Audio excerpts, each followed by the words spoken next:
Assalamualaikum warahmatullahi wabarakatuh. Ikhwan akhwat rahimakumullah. Mudah-mudahan sore ini semua masih tetap dalam kondisi sehat, siap untuk mengisi dan melewati hari ini. Alhamdulillah wa syukurillah, kita berada bersama-sama di Tausiah Sore Radio Silaturahim untuk Islam yang satu.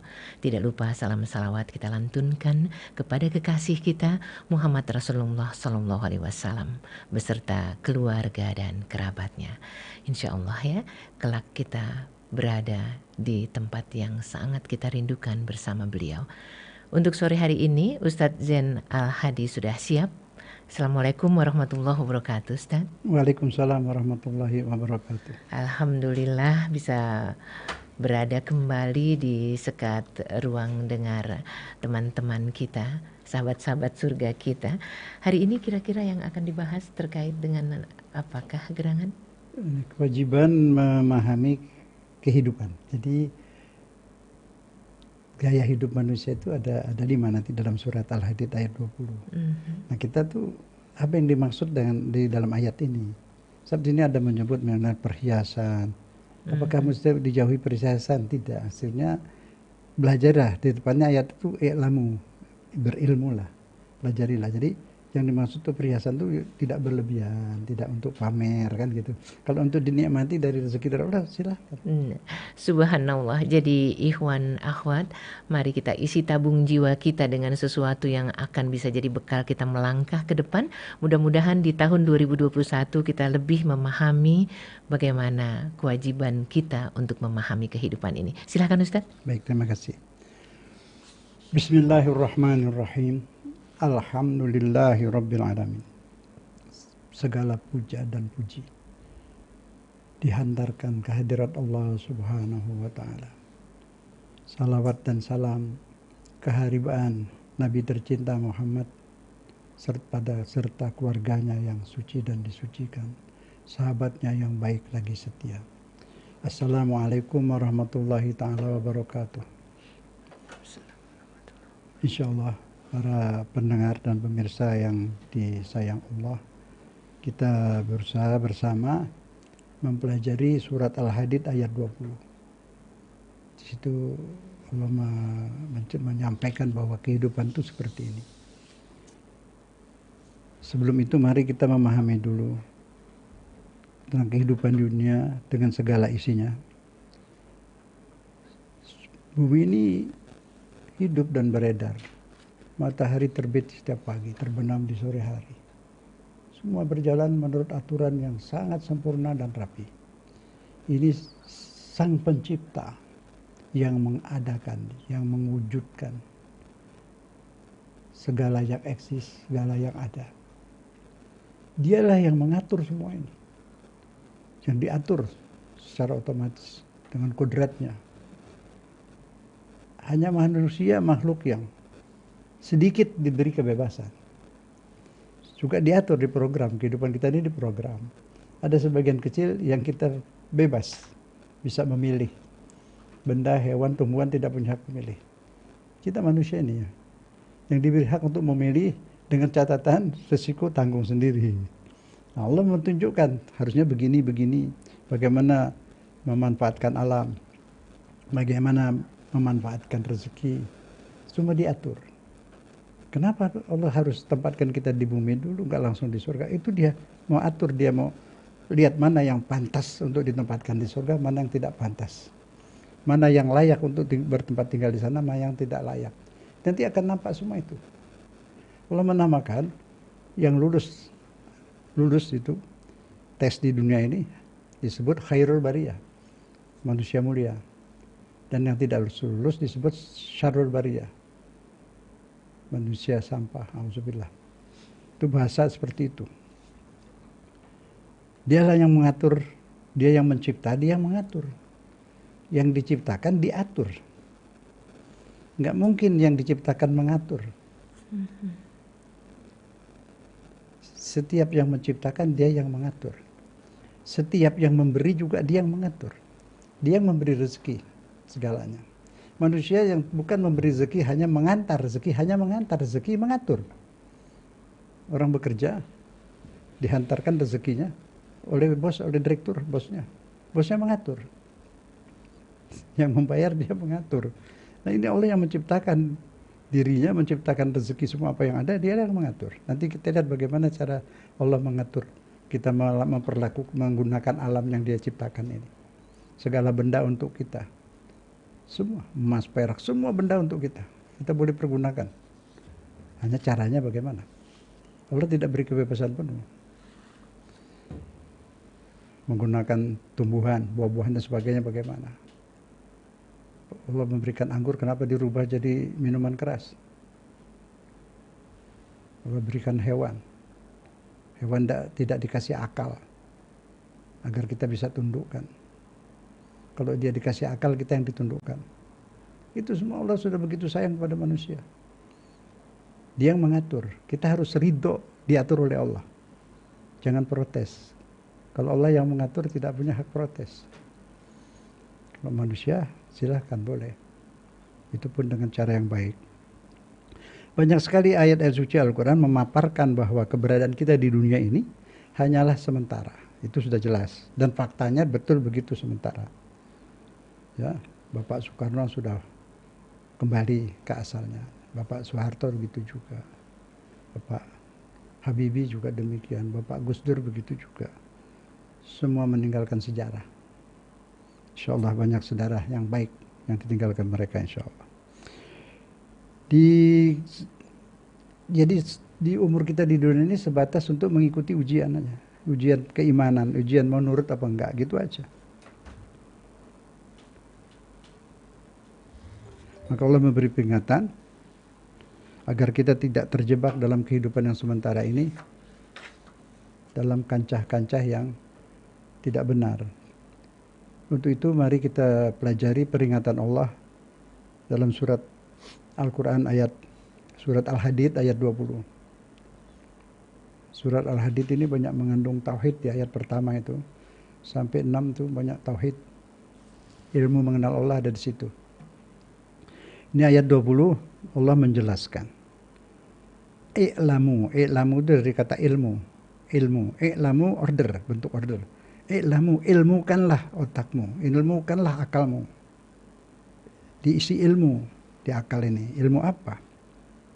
Bahwa masukkan dalam pikiran. Kan kita ya, telinga ini bukan mendengar, telinga ini alat pendengar. Yang mendengar itu akal, otak. Kalau pendengaran tidak sampai ke otak itu namanya otak yang tuli. Telinga tuli ada obatnya, ada alat untuk mendengar. Tapi kalau otak tuli susah. Otak itu kita isi dulu dengan ilmu Allah, terbuka untuk kebaikan. Tapi kalau kita isi dengan hal-hal lain, tertutup untuk kebaikan. Itu susah. Terbuka hanya, misal orang senang dipuji. Dia membuka otaknya untuk orang yang memuji dia saja. Ditutup otaknya terhadap kritikan. Dia yang bikin tuli. Jadi itu terbuka untuk sesuatu yang dia hobi, tertutup untuk sesuatu yang dia tidak suka. Tuli dia untuk mendengar kebenaran. Nah ini jadi dibuka otaknya. Dari Allah, i'lamu, ketahuilah, berilmulah mengenai tentang hidup, hayat dunia. Kenapa? Kehidupan dunia itu menurut yang bikin hidup, Allah Subhanahu wa taala, yang bikin hidup dia bilang. Isi kehidupan dunia itu adalah permainan. Buang waktu. Mengenai waktu. Perhiasan. Tafahur, bangga-bangga. Kebanggaan. Pengen dianggap paling kaya, paling banyak punya anak dan sebagainya. Itu ada 5 itu. Kalau kita tidak bisa menggunakannya dengan sesuai dengan aturan Allah, kecebur kita di situ. Jadi ini yang membuat manusia selamat atau tidak, bagaimana dia menyikapi dirinya dengan 5 masalah ini. Fakta nyata di dunia ini penuh dengan mainan. Main apa saja, semua ada. Sekarang masalahnya, apakah Anda mau main bola atau dipermainkan oleh bola? Itu orang yang berjudi bola, dia sudah dipermainkan oleh bola. Kalau main bolanya boleh, nonton bola juga boleh. Bola untuk kita, apakah kita untuk bola? Olahraga untuk sehat atau sehat untuk olahraga?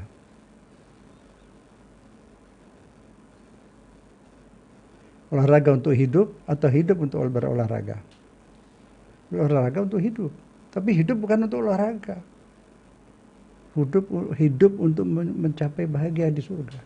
Hidup untuk meniti siratul mustaqim, untuk kebahagiaan abadi, untuk masa depan. Orang waras, orang berakal itu selalu menggunakan hidupnya untuk kepentingan kebahagiaan dia di masa depan. Untuk keselamatan di masa depan. Karena kita hidup ke depan, bukan ke belakang. Yang lalu sudah berlalu, sudah mati. Sudah mati. Insya Allah yang kesalahan bisa diampuni. Yang baik, insya Allah sudah diterima Allah. Yang akan datang. Hidup itu yang akan datang. Hasil yang kita nikmati sekarang, hasil letih masa lalu. Nah, kini kita akan membuat sesuatu yang berguna untuk masa depan atau tidak. Mau nabur duri atau mau nabur bunga. Dunia ini ladang, tempat menanam tanpa menuai. Di alam sana, di alam abadi, tempat menuai tanpa menanam, tanpa ibadat, tanpa masak, tanpa cuci baju. Menikmati segala. Hasil perbuatan di dunia.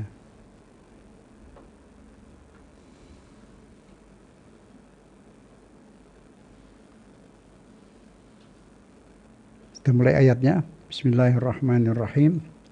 I'lamu, ketahuilah, berilmulah, pahamilah bahwa hidup ini adalah isinya permainan. Coba secara fakta lihat dunia ini, isinya permainan apa tidak? Permainan politik, ribut, berantem, perang, habis dana habis untuk pilpres, pilkada, pil apa-apa. Itu juga semacam permainan. Faktanya demikian. Nah, ini mau dibikin baik apa tidak? Itu masalahnya. Permainan seperti ini mau jujur apa tidak? Pilkada-pilkada itu betul-betul memilih orang yang paling baik atau memilih orang yang memberi suap. Nah, tergantung. Ini dia disebut permainan ini.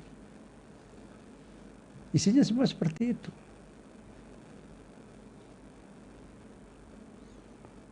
Wallahu. Inilah hobi orang paling banyak.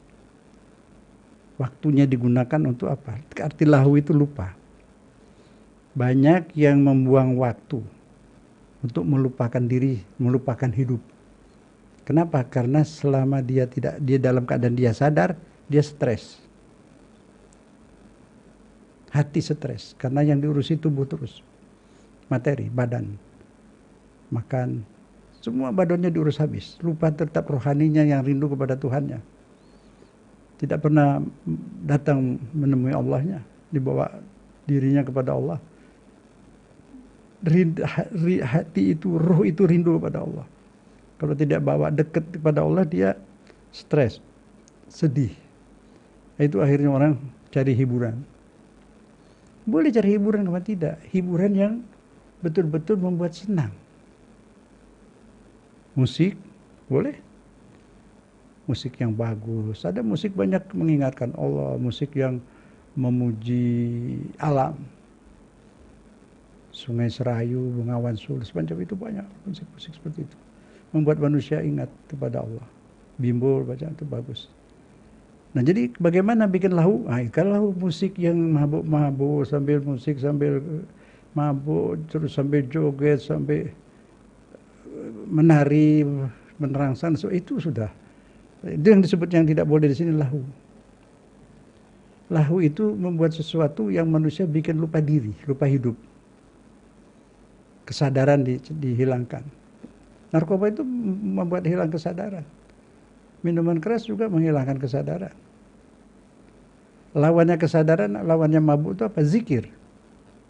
Arti zikir apa? Sadar. Kalau orang tidak sadar, dia membaca kalimat zikir. Subhanallah, Allahu Akbar. Dia membaca. Ya Allah tuh baik ya, dapat pahala juga lah, upah capek dikasih. Tapi zikir yang sebenarnya tuh sadar. Sadar diri, aku makhluk Allah. Aku butuh kepada Allah. Yang paling kubutuhkan dalam hidup ini Allahku. pencipta diriku, yang mengadakan diriku. Wajar dong kalau aku rindu. Ayah ibu saja melahirkan, aku rindu pada ayah ibu. Ya, ayah ibu rindu padaku. Hanya hubungan kelahiran. Allah itu pencipta, pemilik, memberi rezeki. Wajib dicintai, wajib dirindukan. Nah, dia sayang ke kita ini, kepada kita ini. Dia yang bikin hidup, di hidup tuh di dunia ada ini, kemudian dia katakan ini, ya awas ya kamu ya, gitu loh seolah-olah cara bahasanya. Allah halus, hati-hati, ilmukan dirimu mengenai permainan. Harus permainan yang baik, yang bermanfaat. Semua permainan. Laibun, walahwun, wazina. Zina itu perhiasan. Silakan menikmati perhiasan. Pakai kalung emas boleh, yang wanita. Yang pria silakan nikmati mobil apa boleh saja, tidak dilarang. Asal jangan diletakkan di hati. Bagaimana harus meletakkan di hati? Dia cintai benda-benda itu. Tidak berhak benda dicintai. Kalau dia mencintai mobilnya baru beli, kemudian tergores, hatinya ikut tergores. Itu yang tidak boleh. Manusia lebih mulia dari besi, dari benda. Kenapa dia harus mengorbankan diri untuk benda? Mobil untuk kita, bukan kita untuk mobil. Segala apa yang ada nih apa-apa untuk kita. Tapi kita jangan diapa-apakan oleh apa-apa. Apa-apa Allah ciptakan untuk kita. Jadi jangan mati karena demi uang, mati demi benda, mati demi pangkat, mati demi ini, tidak. Manusia lebih mulia dari segala benda, dari segala tumbuhan, dari segala hewan. Diberi akal. Makhluk kesayangan Allah. Kesayangan. Kesayangannya ini kita diciptakan. Dan diciptakan untuk disayangi. Untuk diberi kesenangan selamanya. Kalau di dunia ada corona, di dunia ada perang, itu sementara. Tes. Nanti hidupnya sebenarnya di sana tidak ada penyakit. Di surga tidak ada bakteri, tidak ada kuman. Steril. Tidak ada perang. Yang Allah menciptakan manusia di sana sudah polos semua. Indah. Luar biasa, tidak bisa dibayangkan oleh akal kita lah. Kehidupan di sana itu. Hubungan antar manusia itu hubungan mesra. Tidak macam di sini lagi, lain sudah pilihan kok yang di sana itu. Mesra semua, indah, semua saling mesra. Tidak ada lagi di sana manusianya tidak punya dendam, tidak punya benci, tidak punya sombong, tidak punya kesal, sebab apa tidak ada. Hatinya semua sudah polos bersih. Semua seperti bidadari bidadara lah di sana itu. Itu begitu. Kenapa kita terlalu mencintai hidup yang seperti ini? Boleh hidup di sini nikmati senang-senang, tapi jangan dicintai. Yang wajib dicintai itu Allah. Dia itu pencipta, sangat sayang kepada kita. Apakah kita di surga nanti sholat? Tidak. Tidak ada ibadah, Tuhan tidak butuh. Kenapa di sini disuruh sholat? Kebutuhan kita dengan sholat itu kita punya hubungan dengan Allah, hati itu menjadi indah. Itu. Bukan kebutuhan Allah, sholat, puasa, segala macam kebutuhan kita. Untuk bisa menjadi manusia yang asli, yang baik, yang berkemanusiaan, manusia adil dan beradab sesuai dengan Pancasila itu pas banget itu. Itulah kan bisa berpindah tinggal di surga. Gitu. Dan kalau orang hobinya membunuh, mana bisa tinggal di surga? Tidak bisa. Mesti dicuci dulu. Tuhan sayang juga lah. Dicuci dulu, udah bersih. Insya Allah dikembalikan ke sana juga, walaupun di kelas 3 lah seperti itu. Itu hak dia lah. Yang penting kita pelajari ini bahwa di dunia itu ada laibun. Tahu kan laibun ada semua. Bagaimana laibunnya ini? Apakah permainan judi? Nah itu hancur. Di situ jangan cari mainan yang benar, yang berguna, main bola, olahraga, poli, semua itu boleh.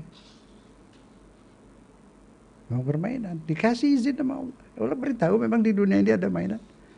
Pilihlah mainan yang berguna, yang bermanfaat. Syaratnya satu, yang tidak bikin lupa Allah. Itu lahu. Kalau bikin lupa Allah itu lahu. Lahu kadang disebut di Quran lahu. Lagu bahasa Indonesia jadi lagu. Kenapa dikatakan lagu? Karena lagu dulu itu yang bikin orang lupa Allah gitu itu. Adanya seperti itu. Ya seperti dangdutan, mana ada orang ingat sama Allah lagi dangdutan itu. Di lapangan berantem lah dia. Nah, di situ masalahnya. Pada beberapa jam dia di situ tidak ingat Allah dia. Sedangkan kita disuruh zikir siang malam. Arti zikir itu bukan membaca kalimat itu. Sadar kita makhluk Allah, sadar sedang dilihat Allah, disayang, diawasin. Aman kita, ada Allahku kok. Gitu. Rupanya nggak banyak gitu. Ingatnya sadar terus. Sekarang ini kita semua sedang dipandang oleh Allah. Ketika kalau sedang seperti ini, otak kita terbuka untuk mendengar ayat firman Allah ini, mendengar, saya menyampaikan, ini semua insya Allah diridhoi Allah. Allah memandang kita dalam keadaan senyum. Senyum. Malaikat pun semua banyak nonton semua. Mendengarkan, melihat. Ini nyata, fakta nyata. Beginilah hidup. Oh, manusia saja bisa bikin CCTV, satelit. Yang bikin satelit itu Allah, manusia menemukan. Manusia tidak menciptakan apa-apa, menemukan apa-apa yang dibikin oleh Allah. Kemudian diaduk-aduk, besi diaduk sama timah apa jadi pesawat. Terbangnya pakai aftur. Afturnya Tuhan yang bikin. Ngerjakannya pakai akal, akalnya ciptaan Allah. Terus yang dibikin manusia apa? Nggak ada, mengaduk, membentuk, mengolah.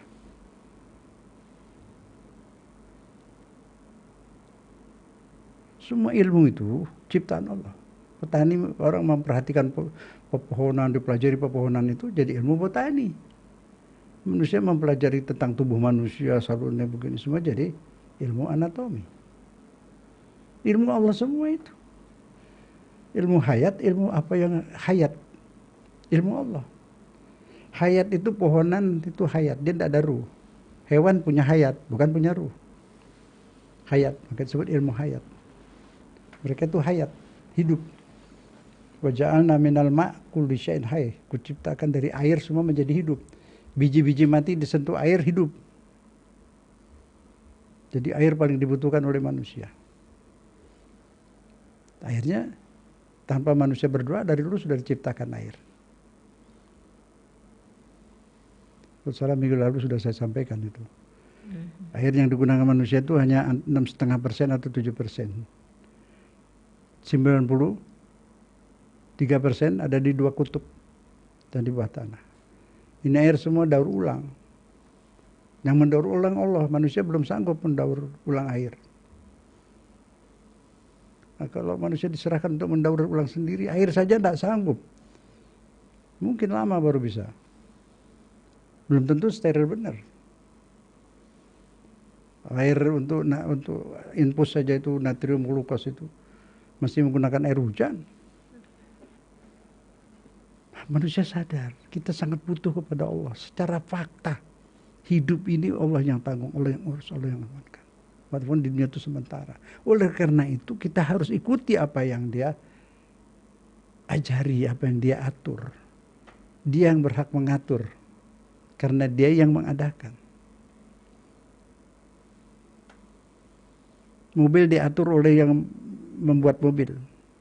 Tidak mungkin mobil mengatur dirinya sendiri. Kemudian walahwan wazina, perhiasan. Tidak untuk kebanggaan, tidak untuk menyakiti orang. Ibu-ibu boleh menggunakan hias kalung, gelang, giwang, boleh. Pakailah yang bagus. Lihat tempatnya juga. Di tempat-tempat orang yang cukup di Jakarta, di kota, silahkan pakai. Tapi ketika ada undangan di kampung, ya jangan dipakailah. Ya gitu. Itu jadi ada aturan, ada kebaikan. Itu sudah ada ihsan, di Quran disebut ihsan. Sering berbuat ihsan. Berbuat amal ihsan yang baik. Etika, semua itu ditaati, diikuti. Adat istiadat setempat selama tidak bertentangan dengan hukum Islam dihormati. Ajaran Islam seperti itu. Itu elastis ajaran Islam ini. Quran itu kebanyakan global. Global itu tafsir elastis. Yang terperinci itu hanya hukum waris. beramal soleh lah tanpa disebut apa itu amal soleh. Ada 1-2 yang disebut, lainnya akal kita tahu ini soleh ini salah. Benda untuk apa dikasih akal oleh Allah Subhanahu Wa Taala. Jadi jangan dibikin susah agama yang mudah nih. Ya, dikit-dikit apa itu salah, tidak bisa. Tidak seperti itu ajaran Islam. Allah tuh Rahman Rahim. Kita harus bangga punya Allah. Bangga Tuhan kita Allah.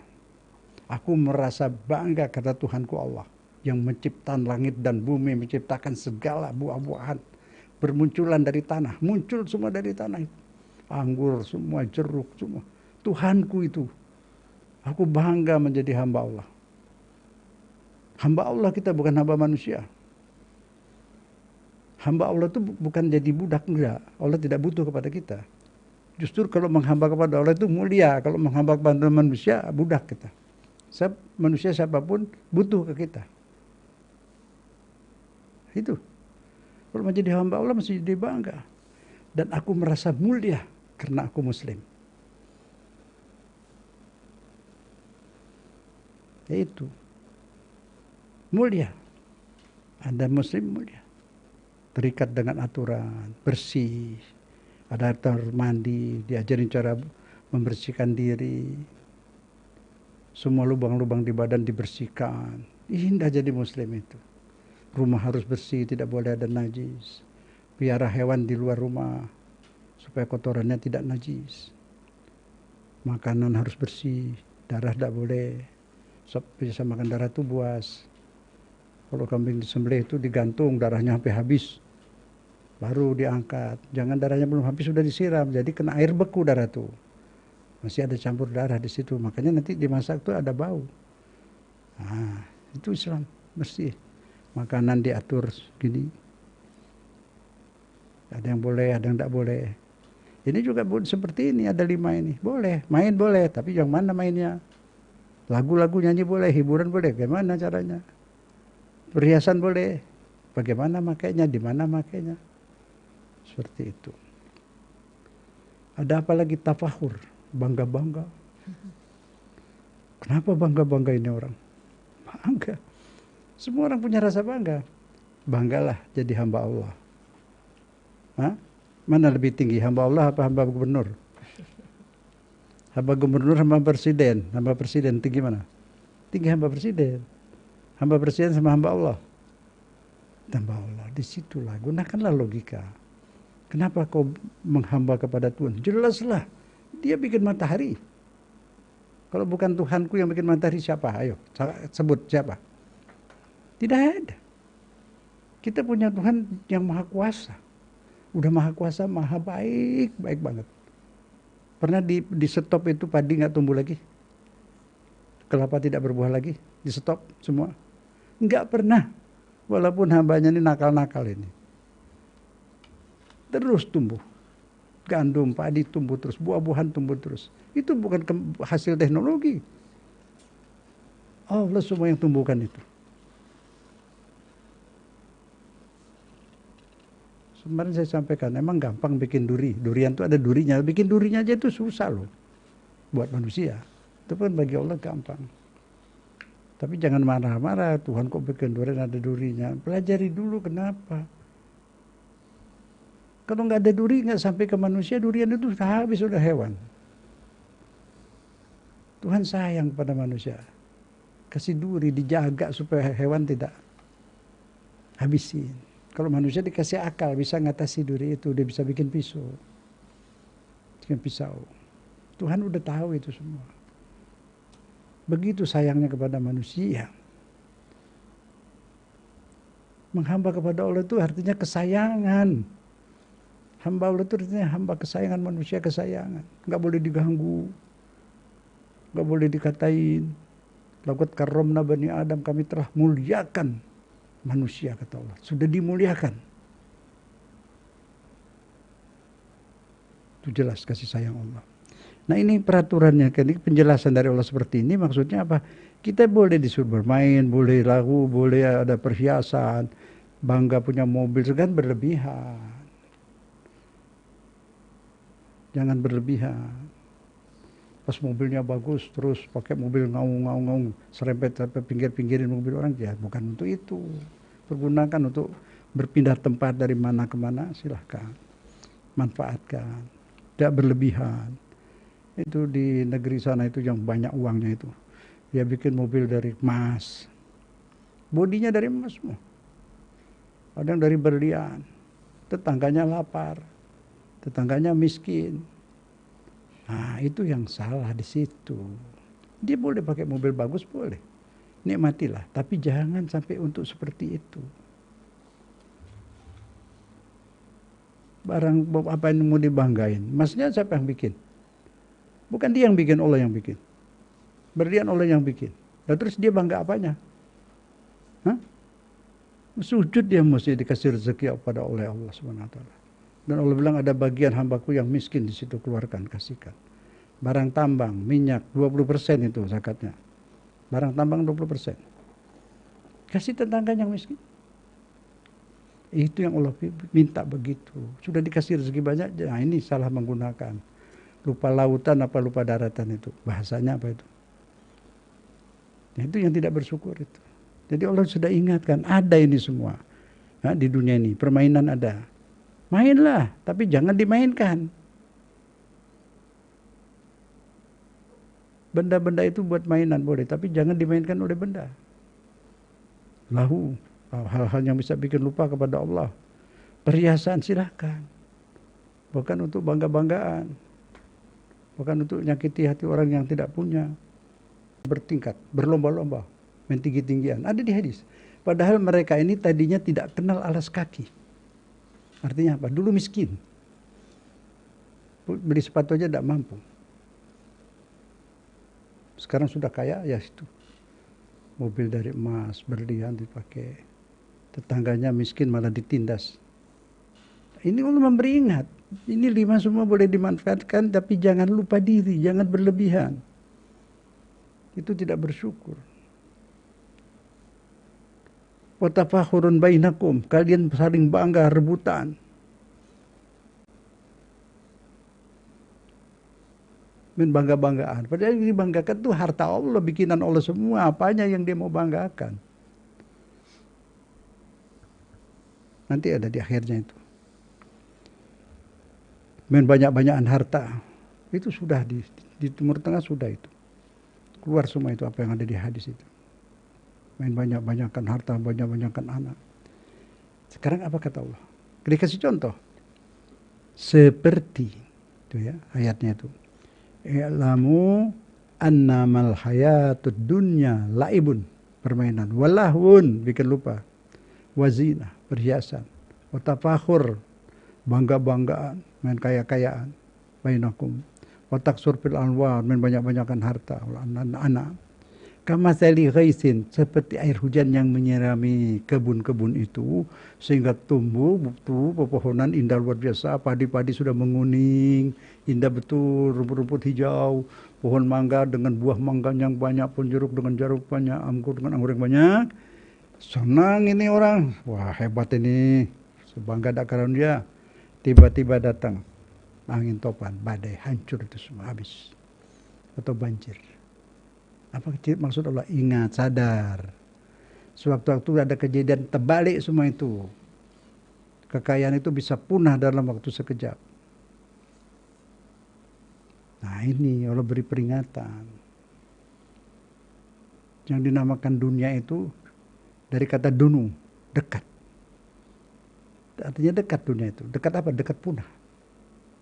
Dekat kepunahan. Kalau akhirat itu tidak berakhir. Tidak berakhir. Di surga itu tanpa batas waktu, tanpa batas ruang, tanpa batas apa-apa. Semuanya tanpa batas. Makanan tanpa batas.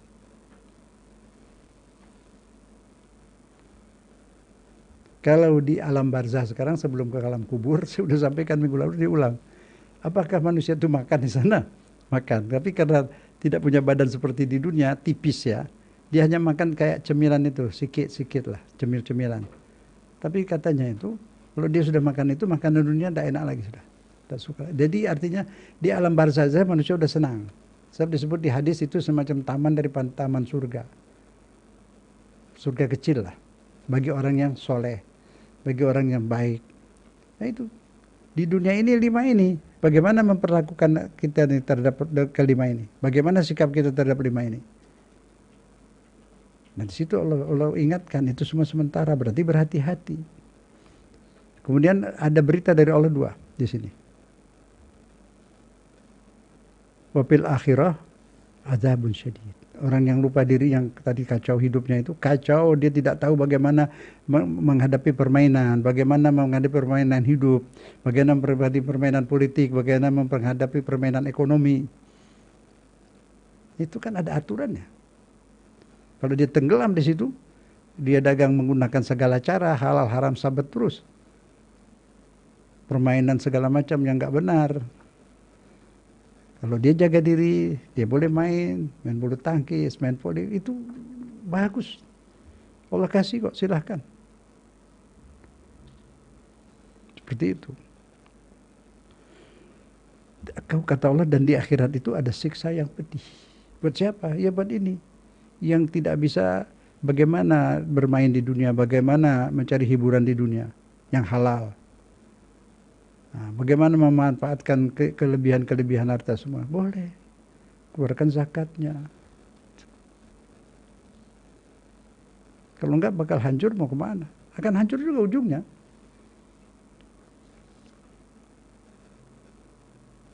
Tapi ingat setelah itu apa?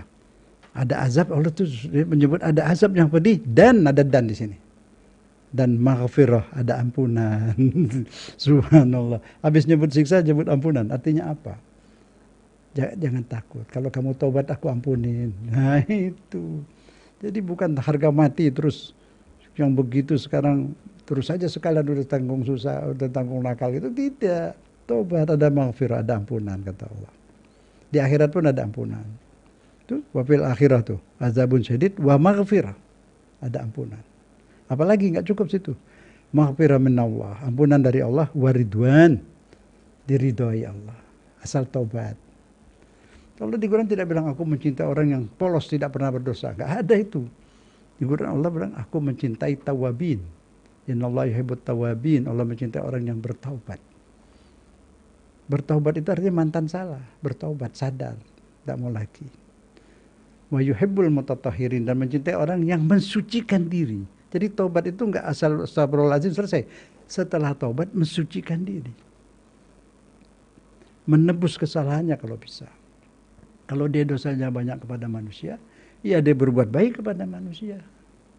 Kalau dosanya kurang dulu itu kurang sembahyang, kurang apa, sekarang dia sholat ditambah lagi sholat sunnah. Untuk menambal sholat-sholat yang lalu. Nambal sholat ba'diyah, qobliyah. Begitu saja kok. Kalau banyak ganggu-ganggu orang, ya banyak sedekah lah kalau emang punya harta. Enggak punya harta gimana? Banyak. Bertasbih, subhanallah, Allahu Akbar, nyapu masjid. Nyapu masjid.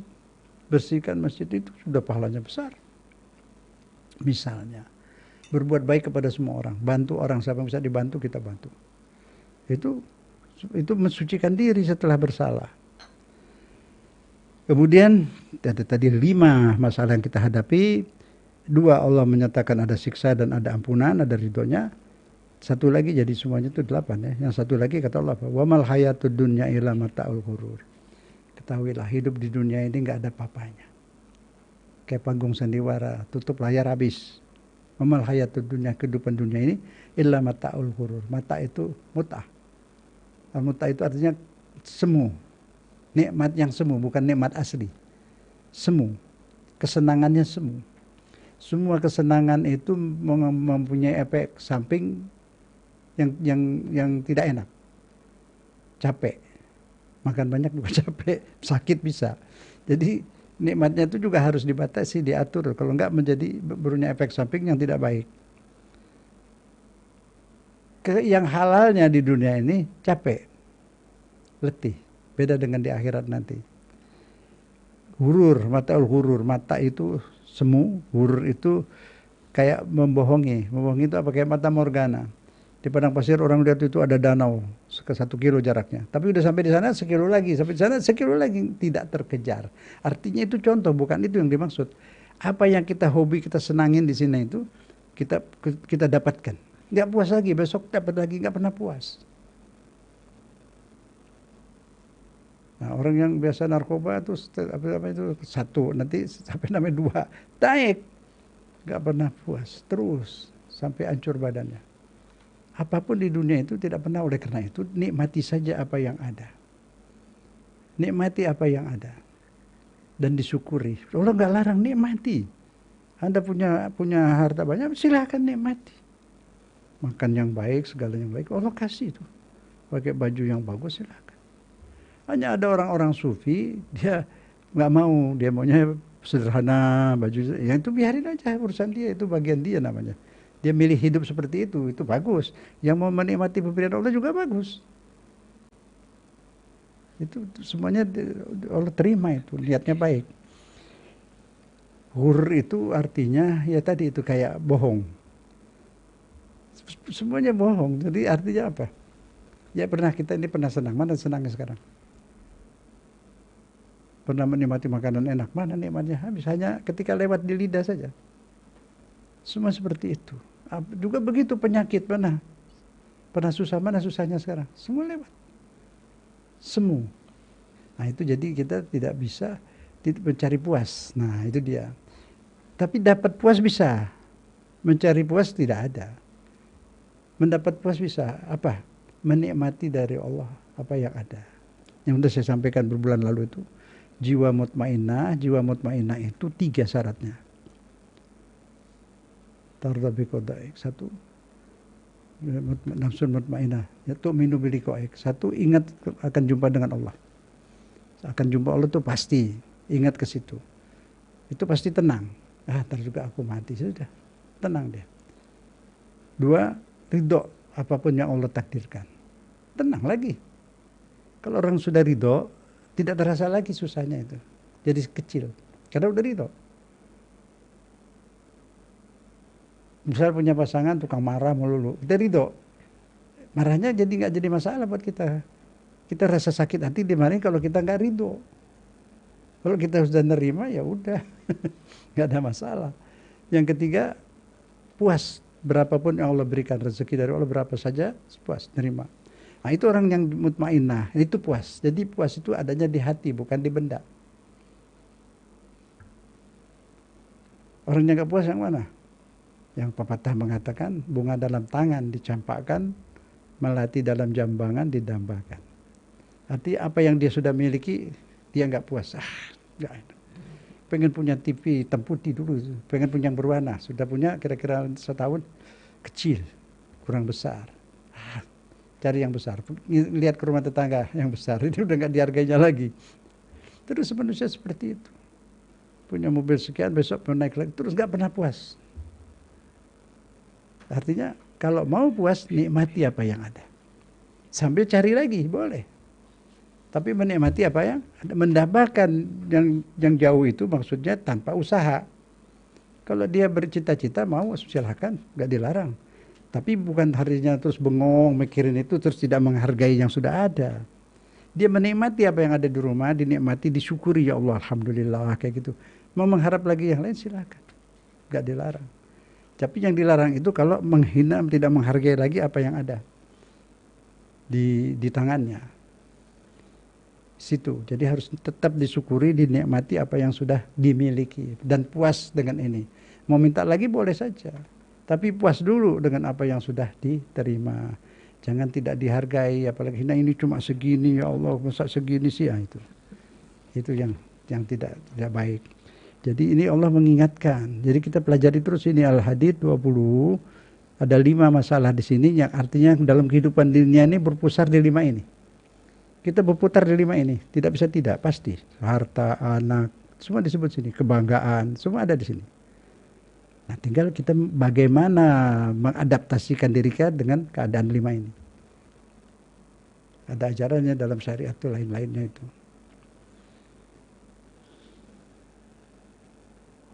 Saya ulang, bismillahirrahmanirrahim. I'lamu Annamal hayatud dunya laibun walahun. Ketahuilah kehidupan dunia ini permainan, main.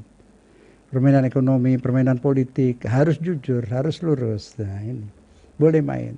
Main bola, sepak kaki boleh, tapi jangan sepak kaki, sepak bola. Nah itu kalau udah curang kan sepak kaki, prit. Nah ada hukum, kartu merah keluar. Jadi boleh main, harus jujur.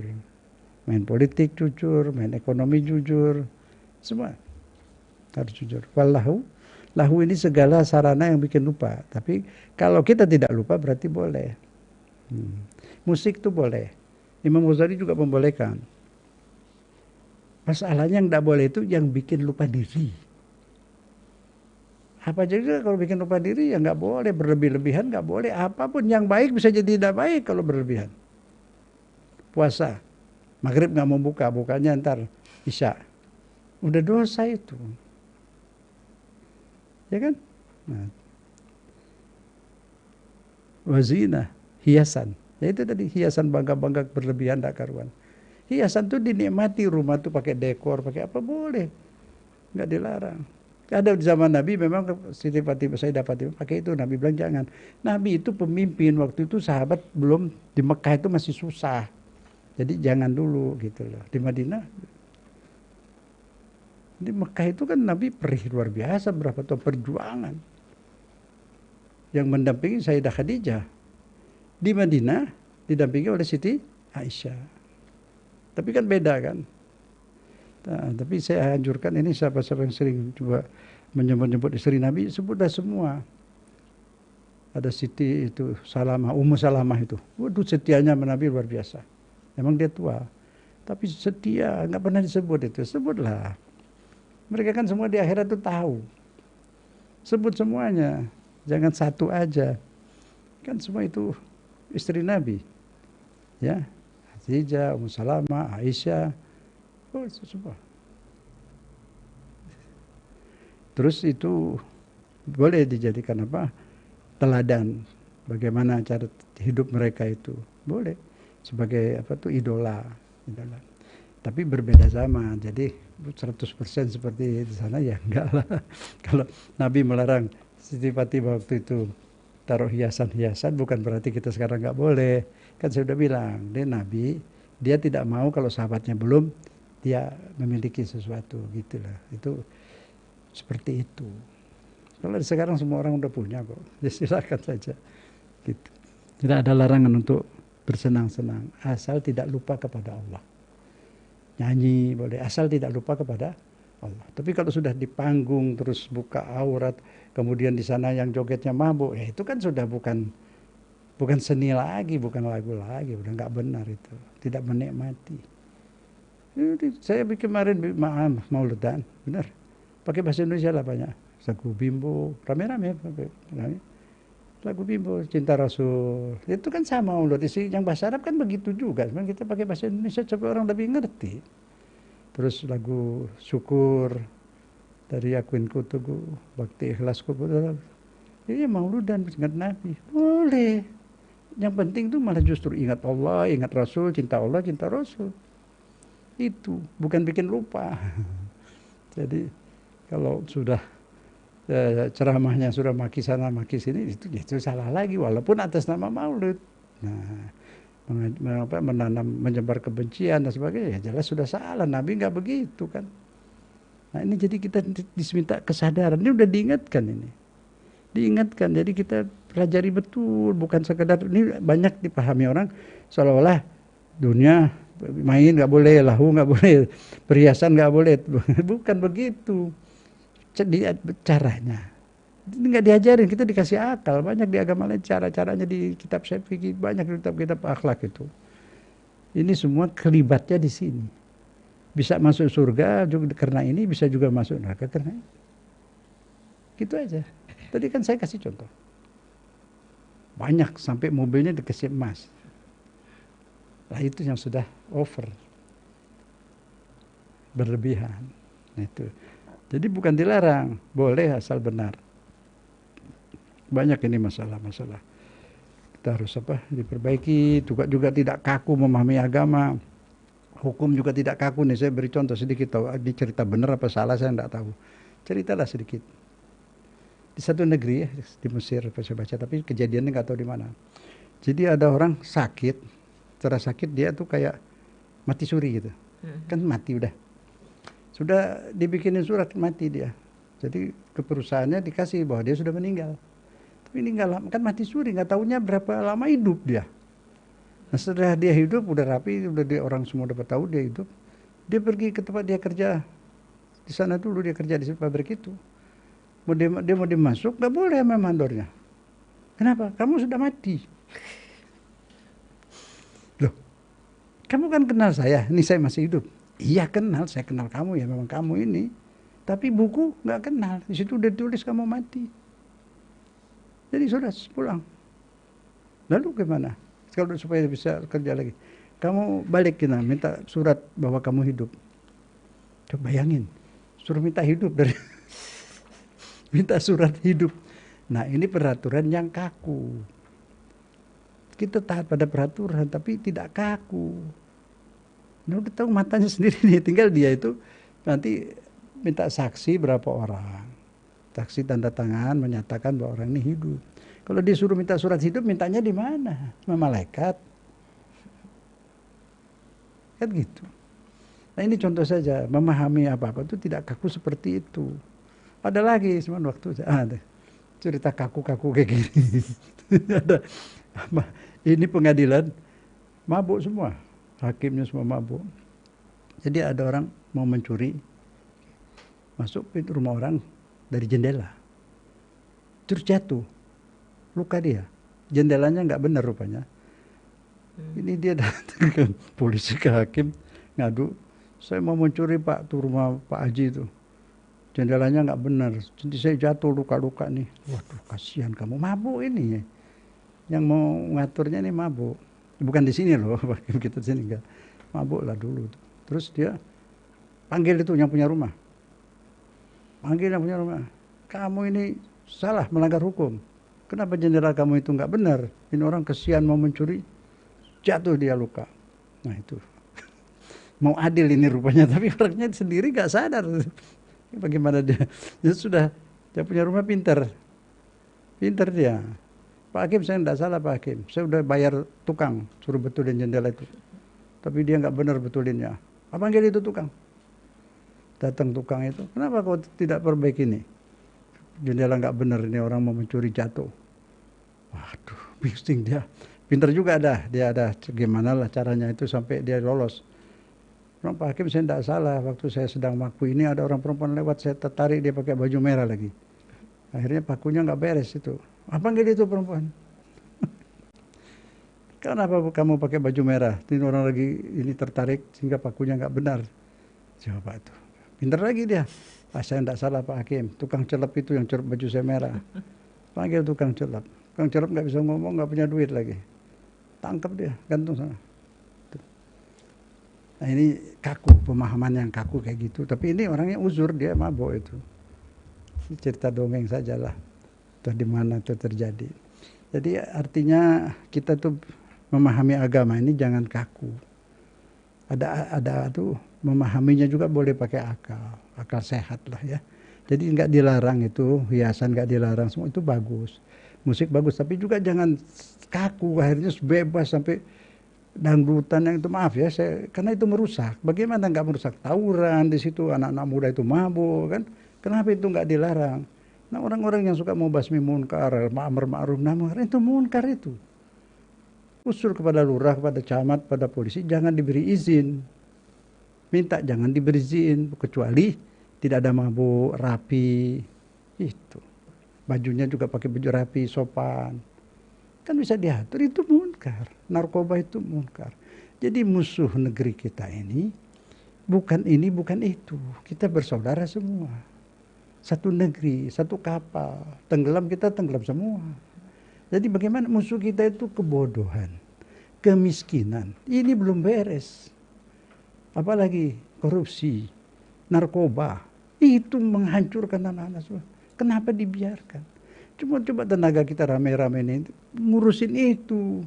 Bagaimana menyetopnya? Bagaimana menyelamatkan negeri? Bagaimana menyelamatkan anak-anak yang ada di SD, SMP, SMA? Kasihan. Kan begitu mesti berpikirnya. Mudah-mudahan lah semua bisa menyadari. Jadi itu pembasmian apa itu? Korupsi, pembasmian narkoba itu rame-rame lah, polisi sedikit-sedikit. Bantulah. ABRI, tentara itu bantu merangi narkoba itu. Insya Allah lebih cepat, lebih habis, lebih bagus. Karena itu nanti kalau penghuni negeri ini penggantinya anak muda. 30% aja suka teler, suka narkoba, bagaimana jadinya negeri ini? Tadi saya kasih contoh. Yang mabuk, yang ngadili itu lihat kayak gitu. Orang nggak bersalah ditangkap juga. Kalau nanti semuanya sudah semua merata itu narkoba gimana? Masuknya ke sini banyak banget, yang ketangkap aja kita lihat itu berapa ton. Yang lolos entah berapa. Jadi artinya keributan pasti membongkar itu ke sana arahnya.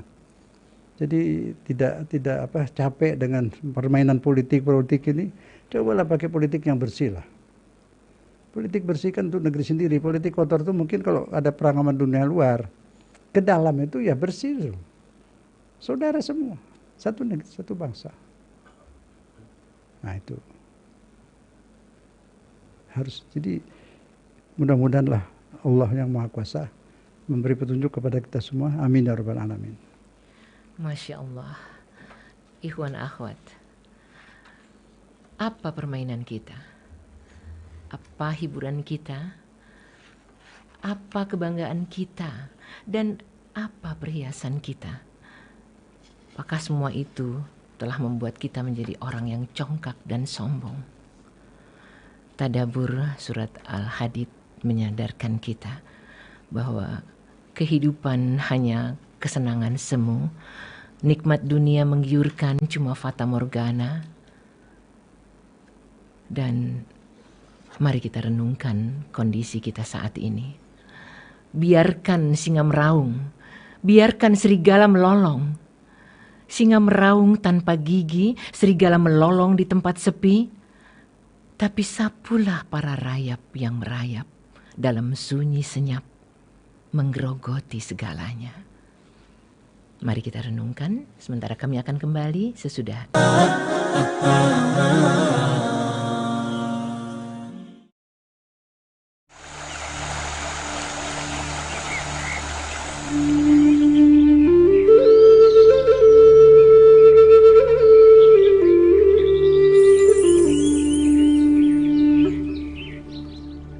Masih bersama Tausiah Sore dengan Ustadz Zain Al-Hadi yang pada hari ini bicara tentang sesuatu yang membuat bisa jadi begitu banyak hal kita lupakan, begitu banyak hal yang kita cari tentang kebanggaan, tentang perhiasan, tentang hiburan dan segala macamnya yang membuat kita congkak dan sombong.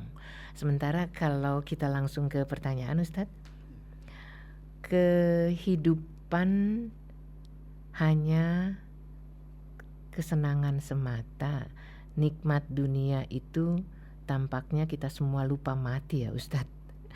Betapa banyaknya kejahatan yang terang-terangan. Apakah ini tanda-tanda akhir zaman Ustadz? Ya, bismillahirrahmanirrahim.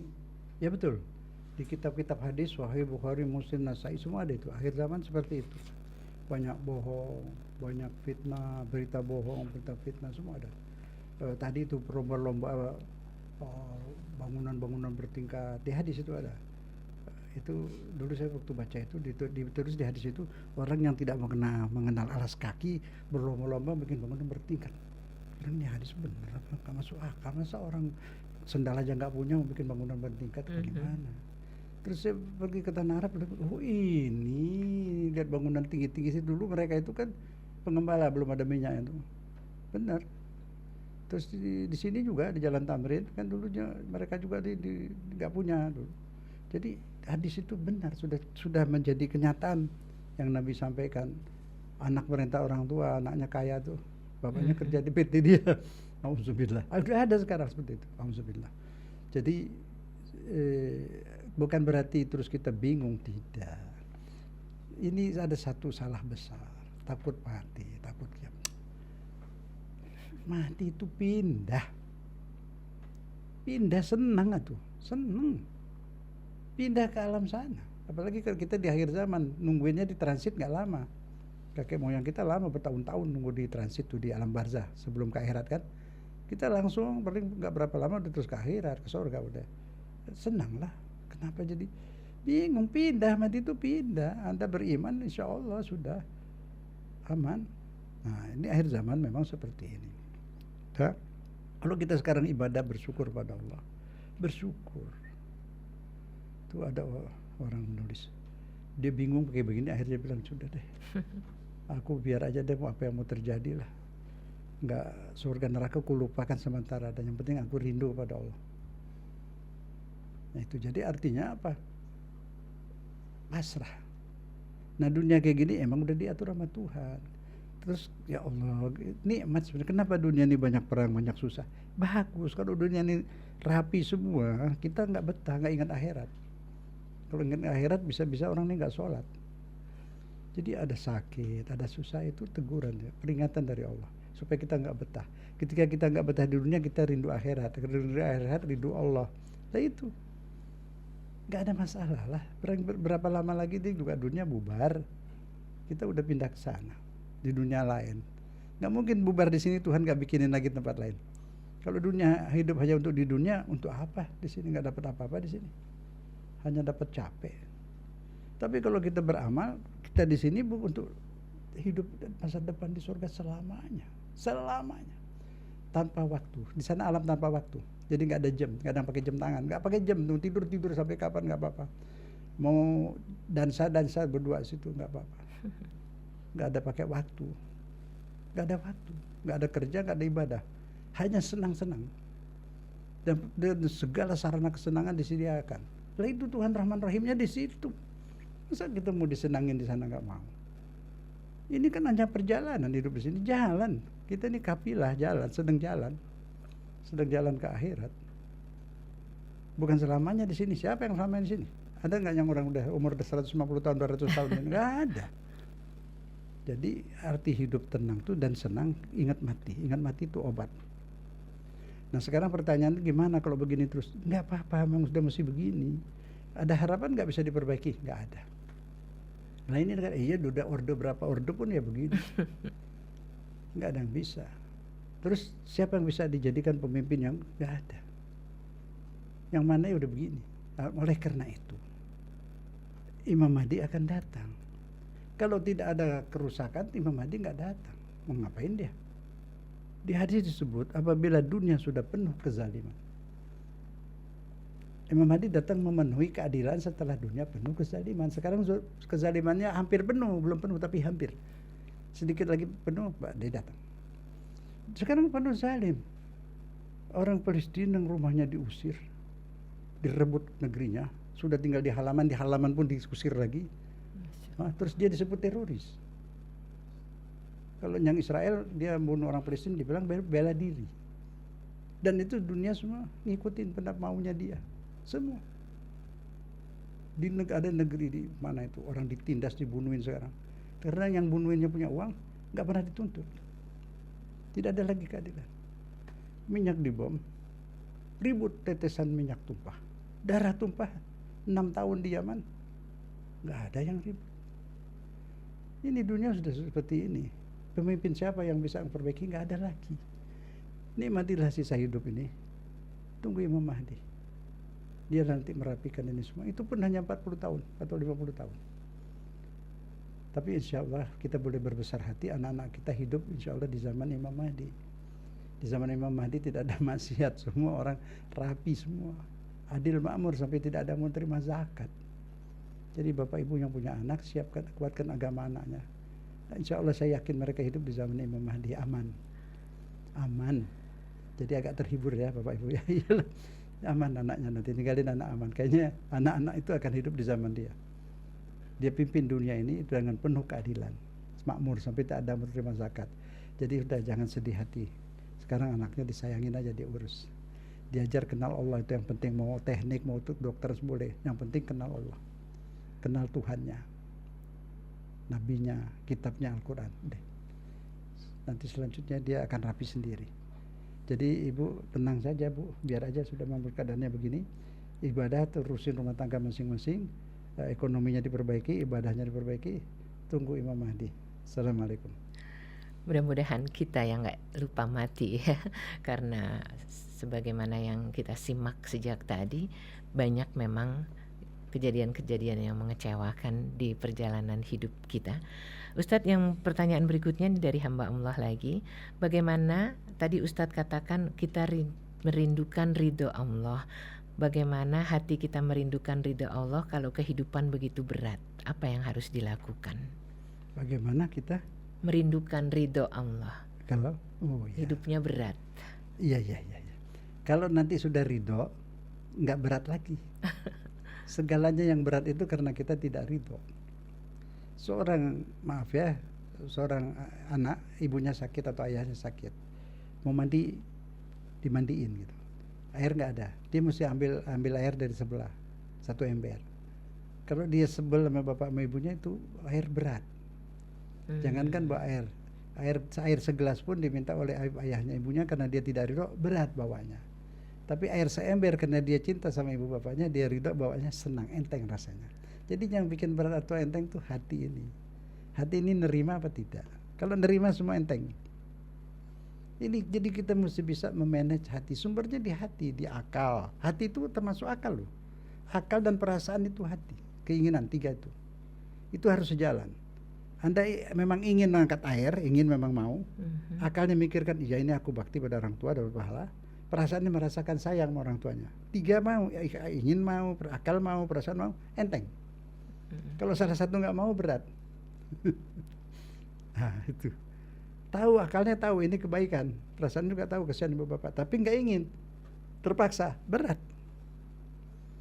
Jadi kita menyat hati kita, ridho disuruh sholat, mau Allah ridho, ini nggak boleh, ini boleh, ridho, pasti ini untuk kebaikanku, ridho, ya kan? Di rumah ada apa semua, ridho. Keadaan ini begini begitu, ya emang sebel, sakit hati, sakit, kayak ditusuk, iris pisau katanya kan? Ya karena kita nggak ridho. Kalau kita udah ridho, udah maafin ya, nggak sakit lagi. Jadi misal ada orang suka ngeledek gitu ya, tetangga misalnya. Kalau kita sebel, besok ketemu lagi, dia ganggu lagi, redek lagi, sebel lagi, kan capek. Udah ya Allah, tanggaku ini kasihlah dia hidayah.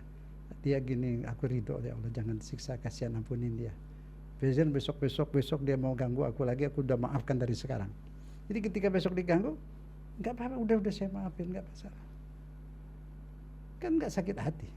Betapa indahnya hidup kalau bisa seperti itu ya. Mudah-mudahan. Enteng asal hati mau. Kuncinya di hati. Caranya gini deh, bilang sama hati, kamu kalau ridho dapat pahala, hatimu senang, tidur enak, makan enak. Kalau kamu nggak ridho, kamu sebel, hati susah, nggak dapat pahala lagi, bisa-bisa ngebalas jadi dosa tambah banyak. Ridho aja ya, iya. Nah kalau hati mau, akal mau, enak. Bicara dengan diri sendiri ternyata penting sekali ya. Kita jadi ustadz buat diri kita sendiri. Ya. Terima apa yang ada karena hidup adalah anugerah. Baik, ke pertanyaan berikutnya, Ustadz, antara sabar dan syukur, mana yang lebih membantu keringnya hati, Ustadz? Ya, bismillahirrahmanirrahim. Dua-duanya bareng. Itu malah tambah indah. Sabar karena bersyukur, bersyukur karena sabar. Bareng itu. Tidak bisa jalan sendiri.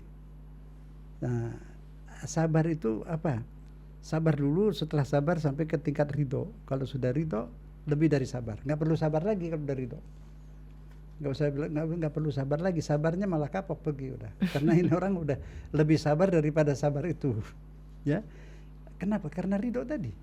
Apa yang ada sudah ridho, nikmatilah makanan. Ini adanya ridho, jadi enak. Coba nggak ridho, nggak enak makanan itu. Nikmati apa yang ada dan di ridho sama Allah. Ini semua ada baiknya, cari baiknya ya. Saya beri contoh dulu jalanan macet. Jalanan macet itu bagus. Nikmatilah macet itu. Dengan adanya macet tidak ada kecelakaan. Kecelakaan tabrakan beruntun tuh di tempat yang laju, di tol, nggak ada macet. Dulu Jakarta nggak macet, banyak kecelakaan di jalanan. Saya sering lihat banyak tabrakan itu. Dulu 20 tahun yang lalu. Sekarang sering macet, aman, tidak ada kecelakaan. Semua jalannya pelan. Jadi yang jelek itu belum tentu jelek. Sesuatu yang kita tidak suka justru di ujungnya bagus. Mudah-mudahan lah macet jangan terlalu macet sih, macet sedikit lah. Tapi jangan nggak macet. Banyak orang ketabrak mobil. Iya. Bagi orang naik sepeda pasti ditabrak mobil pada kencang jalannya. Penting sudut pandang Iya. berarti ya Ustaz. Jadi begitu. Jangan yang tidak bagus belum tentu jelek. Nikmati, cari sisi baiknya. Kenapa ini banyak susah? Allah sayang sama aku. Kalau aku tidak pernah susah, nggak ingat Allah. Ini banyak susah, aku sayang Allah. Nggak bisa tidur malam, bagus. Itu Allah tuh mengundang kamu mengambil wudhu, sholat malam. Makanya dibikin nggak bisa tidur. Diundang itu, kalau udah diundang nggak ngerti juga nanti dipecat. Datangi, ambil wudhu, nikmati. Tidak bisa tidur, nikmati untuk berdialog dengan Allah. Sujud, pakai bahasa Indonesia. Ya Allah, kan Engkau sayang padaku, ya Allah. Mohon begini, mohon begitu. Silakan pakai bahasa Indonesia aja. Ini kan aku lagi sujud, ya Allah, malam-malam. Aku datang menghadap kepadamu. Terima dong, ya Allah. Gitu boleh, manja-manja Allah boleh. Jangan, kalau kita baca doa-doa bahasa Arab itu kan doa masyhur, ibadah ya. Tapi kalau punya keperluan ngomong pakai bahasa apa aja, bicara sama Allah. Dia senang benar itu, berarti kita menuhankan dia. Kalau kita tidak seperti itu, belum menuhankan. Kalau Allah kita tuhankan, kita datang terus, manja juga, curhat juga, tapi malu juga, banyak salah gitu. Allah, saya mau minta ini tapi saya malu, saya banyak salah. Tapi karena saya tahu Engkau Rahman Rahim, saya berani juga ini minta gitu. Bicara deh sama Allah, bicara apa saja. Tuhan, anak saya tuh begini, Tuhan. Ngomong, Tuhan maklumin, pakai bahasa apa aja diterima. Justru kalau kita minta Ustadz doanya bahasa Arab, kita nggak ngerti, kita malah nggak bisa khusyuk. Ya, insya Allah. Jadi berdoa dengan bahasa yang kita tahu jauh lebih Baik. efektif Iya. dibanding panjang lebar tapi kita nggak tahu artinya ya Ya, Ustaz. itu buat doa-doa saja, doa baca, berdoa rotib ini rotib itu zikir ibadah. Jadi kalau permohonan hajat bahasa kita. Ya. Ya, Jadi meminta sesuatu sesuai dengan apa yang kita ya, mau. betul. Ustadz, kalau menempatkan diri sebagai bukan siapa-siapa dan bukan apa-apa, orang bilang memudahkan kita untuk menjadi orang yang sabar. Penjelasannya seperti apa itu? Bismillahirrahmanirrahim. Maksudnya itu kita itu tidak, saya ustadz, saya di hadapan Allah tidak bawa ustadz saya, hamba saja. Bukan siapa-siapa, bukan Ustadz. Polisi juga sebagai hamba, lurah sebagai hamba. Semua datang pada, jangan bawa gituan. Di depan Allah itu kita hamba yang kecil, yang sangat membutuhkan Allah. Nah, itu di situ tambah khusyuk. Apalagi mintanya sambil sujud di luar sholat, mintanya sambil sujud. Itu manusia paling dekat sama Allah ketika sujud, dekat kali. Berbuat baik. Juga sebelum minta apa-apa mau berbuat baik, punya uang misalnya, punya sedikit ya sedikit, ada anak yatim pasti ada orang miskin yatim. Gitu. Terus datang sujud minta sama Allah. Boleh itu. Tawasul dengan amal saleh boleh. Nyebut pun boleh, ya Allah tadi saya sedekah, ya Allah terimalah. Nah, itu tadi hambamu tuh saya kasih hati. Boleh seperti itu. Tawasul kepada amal. Inspiring banget ya kalau kita memang boleh berbicara, berdoa, bermohon tapi dengan kedekatan yang seperti itu. Dekat.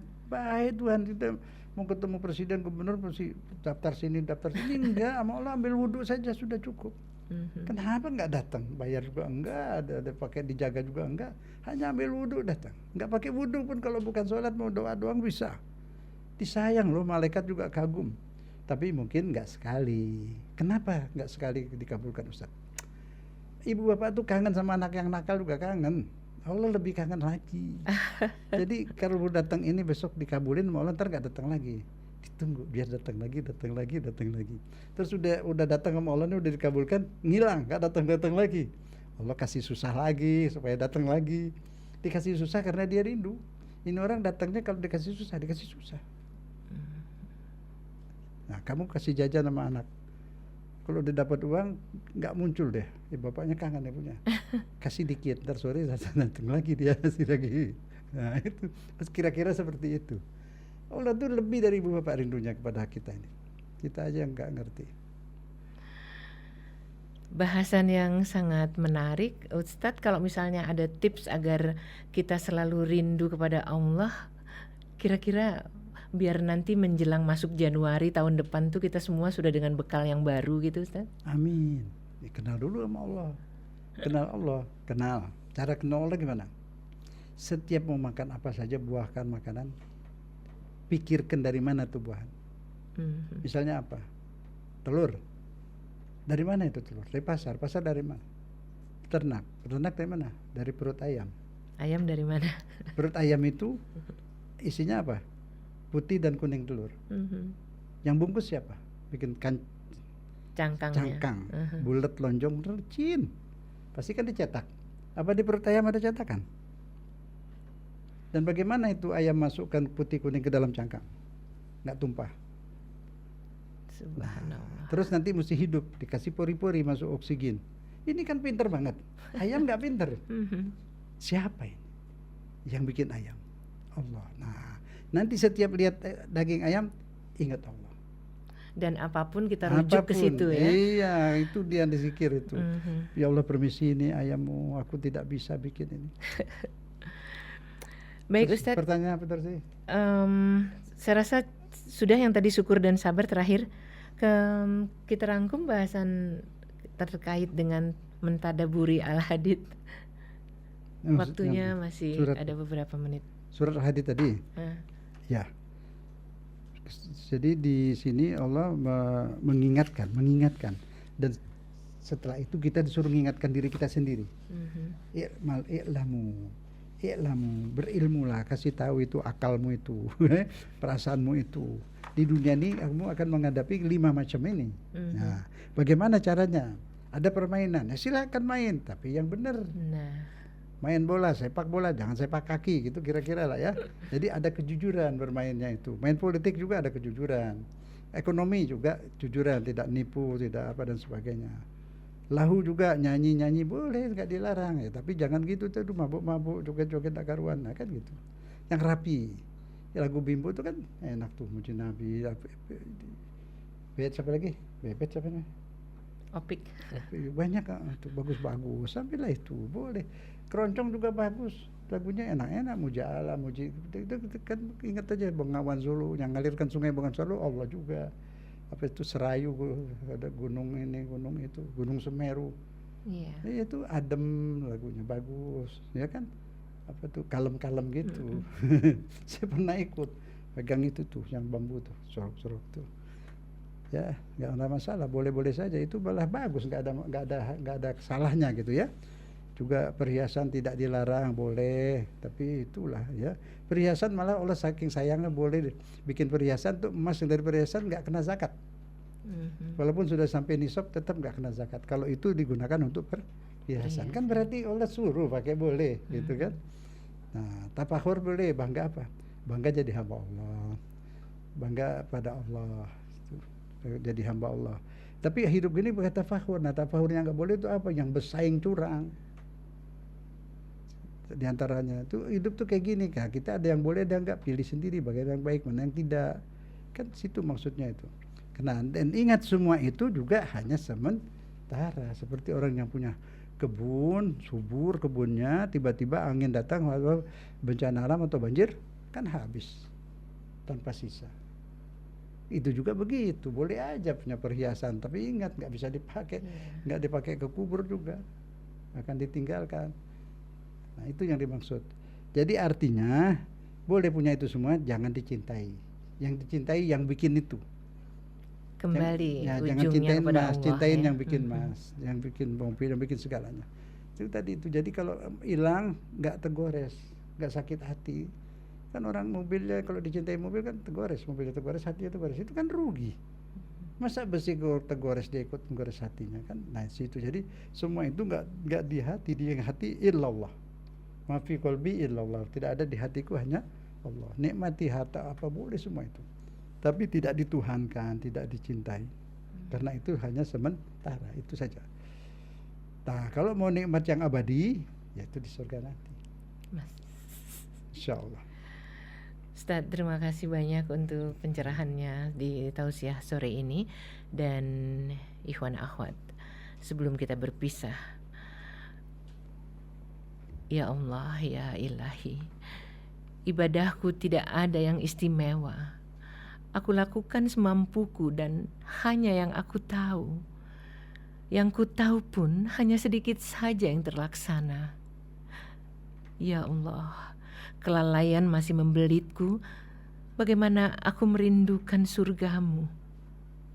Ilahi, mengingat nerakamu membuatku ngeri.